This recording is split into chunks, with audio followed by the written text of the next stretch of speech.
खुशखबरी, येलो मोड़ में ताज फूड एंड बेकर्स की 8वीं ब्रांच का शानदार इफ्तिताह कर दिया गया।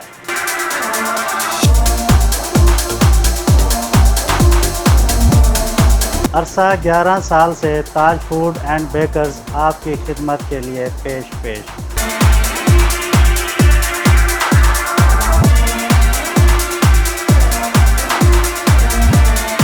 इफ्तिताही तकरीब में फिल्म इंडस्ट्रीज़ और लाहौर की मशहूर शख्सियत शफ़क़त चीमा ने शिरकत की।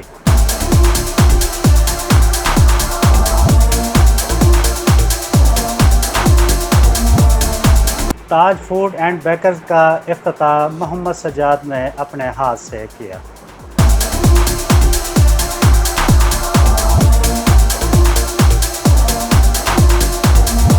मोहम्मद सज्जाद का कहना है कि पूरे लाहौर में अपनी ब्रांचेस खोलने का इरादा रखते हैं।